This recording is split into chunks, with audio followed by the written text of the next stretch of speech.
In this video, we will see the basics of percentage. So to understand a percentage, let's assume we have a vessel. That vessel is completely filled. So this is the total water in that vessel. So we can say vessel is completely filled. It means that this is 100% filled.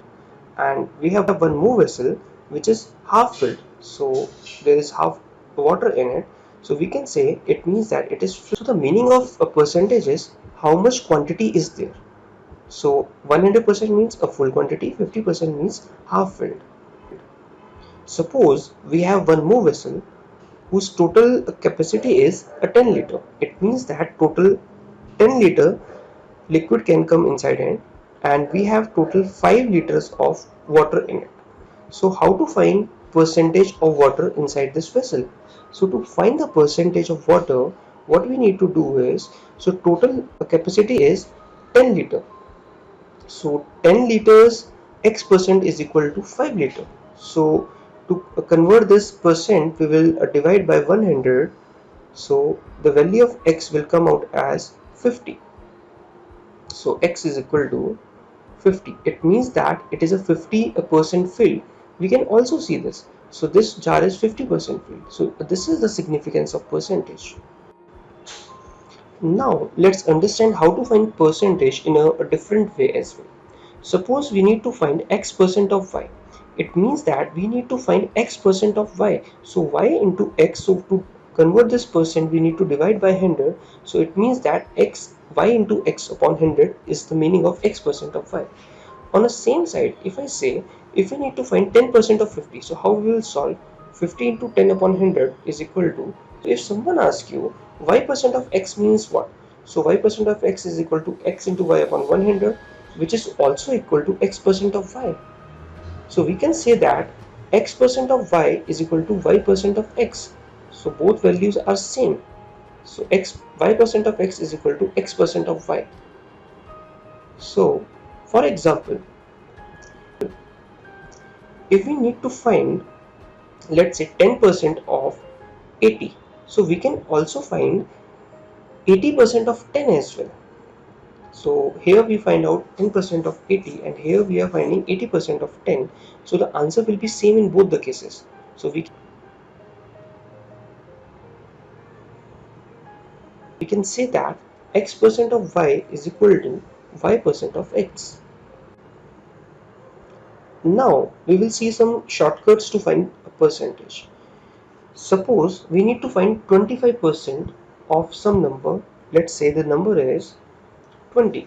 So how we can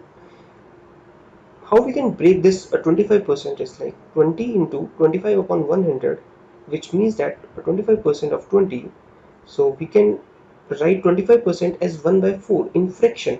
So this 25% is equal to 1 by 4 in fraction, and if we solve it, so answer will be fine. So here the point is 25% is equal to 1 by 4 in fraction. On the same side, we have a fraction table as well.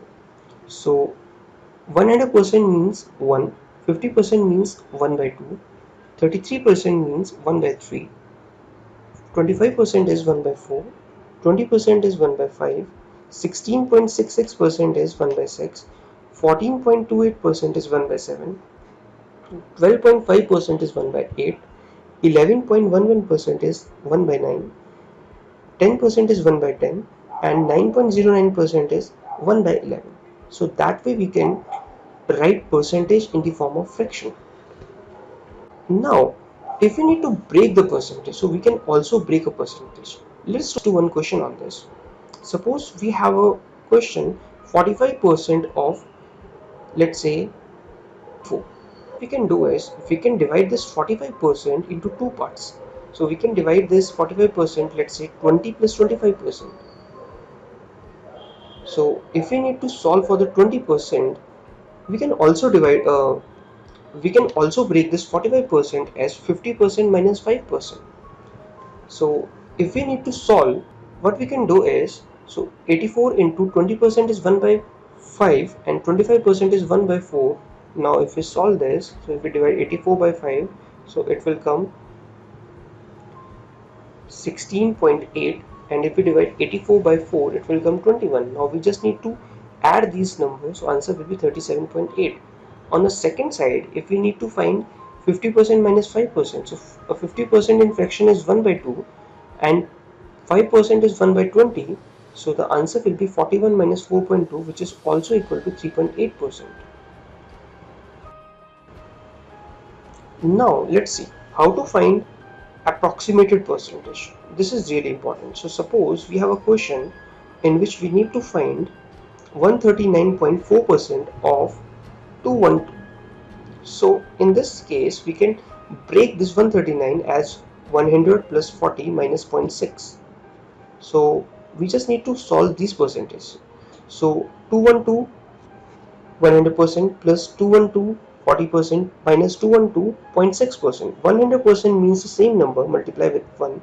40% means multiply with zero point 0.4. So 212 into zero point 0.4 is 84.8.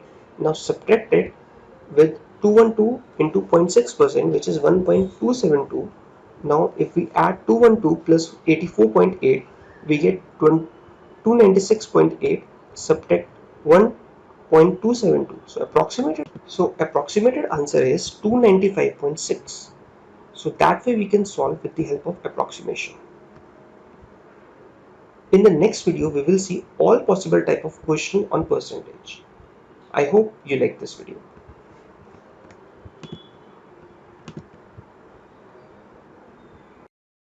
Thanks for watching our videos. If you're liking our videos, kindly do share, comment and like. It gives us motivation to work for you. Thank you so much.